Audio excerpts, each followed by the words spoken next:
everyone, it's Sarah here. I'm going to be filming the part 1 of my November wrap-up. I have read a few things this month already that I need to check off the list. It is nonfiction November. Several of the things that I read or partially read are nonfiction, and with one massive exception, which you will see.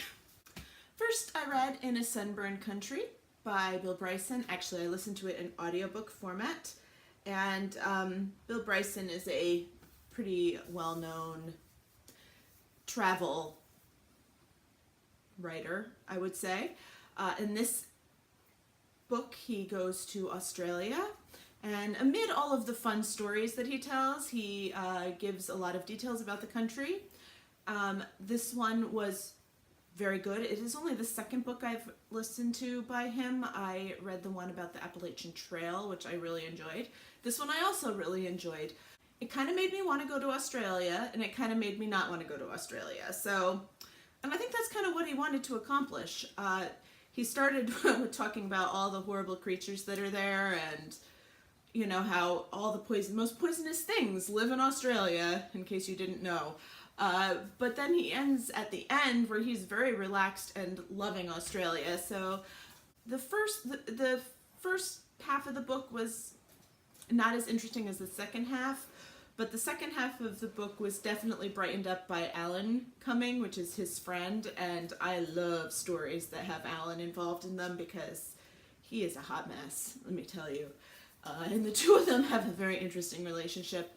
Of course, I love books that tell stories. I love story time. So his books really resonate with me. I believe I gave 4 stars to this. It was a delightful listen. I will listen to another one at some point. I also listened to and then returned to the library I Want My Epidural Back, Adventures in Mediocre Parenting, which you can't see, of course.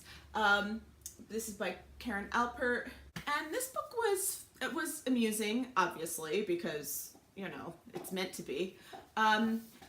It did seem a bit like it was all of the bad things that she does as a parent, and she just wants to get them off her chest and lay them all on out there so that the rest of us don't feel bad when we drop Cheerios on the floor and let the kids just eat them off the floor. It was a very easy read. The words are very large. It was fun. Some parts of it I was like, really? So, but you know, it makes you feel like a better parent when you read about people who have done worse things than you, I guess. I don't know if I would highly recommend it to people, as, you know, I wouldn't go out and say, oh, you need to read this book. It was a 3-star read for me.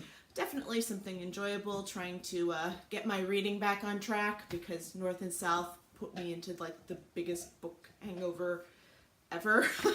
I'm still hungover from North and South, trying to find like the next thing.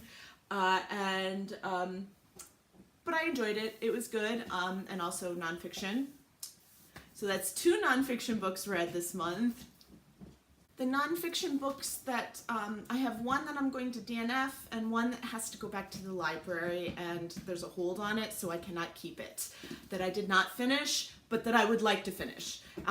The one that I want to finish, but that I'm not going to have time to right now or this month, is Storm in a Teacup: The Physics of Everyday Life. This book is incredible. I can only read a chapter at a time, like every other day, because it's blowing my mind. I've never taken a physics class in my life, but I'm very interested in all of this stuff, and my brain was like, it's never worked in this way before, and how she was linking things together was just completely fascinating. And I almost want to buy this book so I can just like read one chapter every month. Like, that's how intense it is, even though it's very accessible. It's like it's written in such a wonderful way, but like the things that she's talking about are just so profound to me that I need more time with this book. I only read 3 chapters of it, and I could not read any more because my brain was gonna like explode out of my head. And again, it's due back today, so I have to bring it back.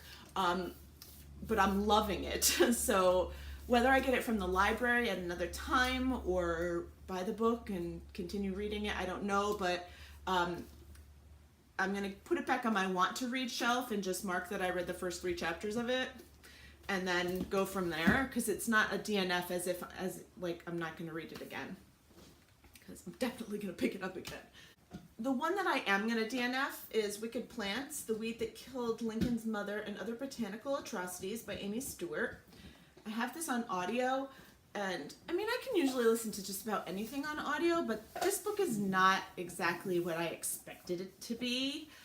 I expected more stories about plants that are actually, you know, and poisons and things like that, and stories of people who were poisoned by different plants. And I did not get that. This reads more like an actual botany book, with every once in a while a little story thrown in.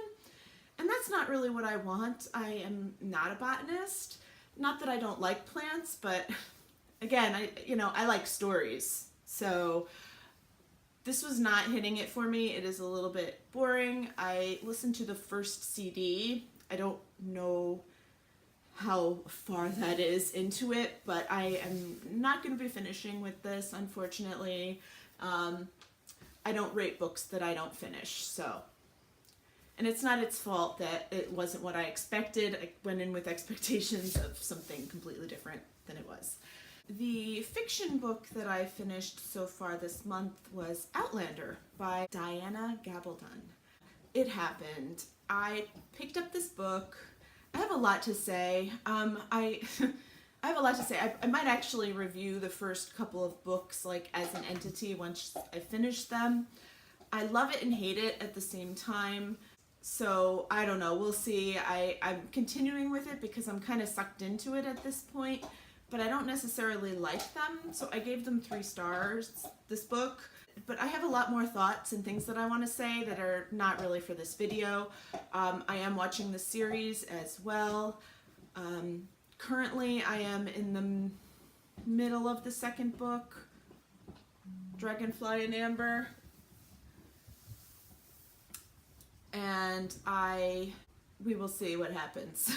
I'm not finding it all that interesting, to be honest. And I'm about, midway through the 2nd season of the show. So we'll see what happens. Yeah, I have fangirl tendencies, and so I get sucked in very easily, but yeah, I don't know. Anyway, I did finish Outlander, which was a honkin' book. I was looking for an epic romance, and I found one. I guess that's the story. So that is what I have read this first half of November.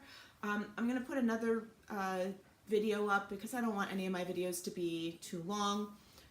But another video just kind of describing what in the world's going on with me at the second, because as you see, we're still like this. We're filming in front of a window, and you can see like my closed pool in the back. This is not pretty. And there are no books. So I will kind of update you on all of that in a few minutes. So I will talk to you then. Bye.